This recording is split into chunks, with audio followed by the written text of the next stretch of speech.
Okay, so now we are going to start talking about inverses. So just like we dealt with maps, right? We've seen that mapping can be onto, one-to-one, and we've talked about, I'm sure you've talked about or seen inverses before when you talk about functions. Well, this is very similar to that. When we have a mapping, we could have an inverse of a map, right? So for example, in this here, we've seen this projection pi, where it takes a plane and projects it onto a line.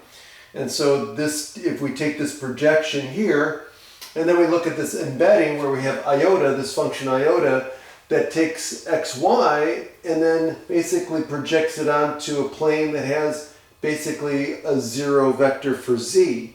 So it's going from, so this one's going from R3 to R2. Iota is going from R2 to R3, okay? Now, if we compose these, for example, we do pi circle iota, we get the identity on R2.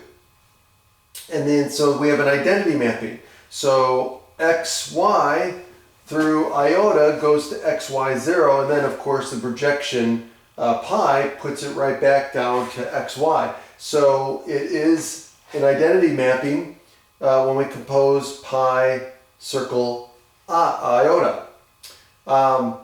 Now this is, so what we say is I is the right inverse of pi. Okay. Now if we compose it the other way, it does not give an identity map. In fact, the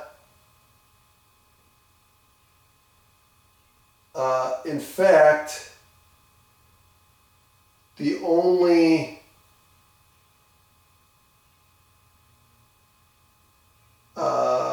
one that will give the identity map in this case is the zero vector. Okay, if you go the other way, if you compose iota and circle pi, you're not going to get the identity map. Okay, so this would be a left hand, or excuse me, I'm sorry, the right hand inverse of pi, but it's not a left hand inverse of pi. Now, you can have mappings that have a left inverse, right inverse. You could have pi's that have both a right and left inverse. Okay, so we can see examples of those, and we've seen. So let me say this.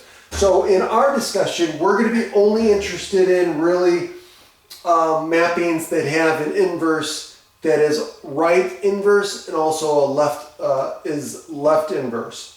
And so when we talk about that, that means we can compose it either on the left or the right, and we're going to get an identity mapping. That's what we're going to be interested in. But again, just so you guys know the terminology and what this all means to go forward.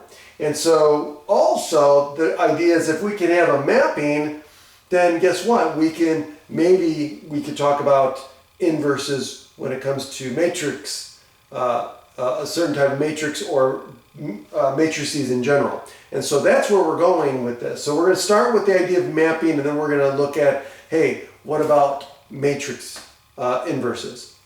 Okay.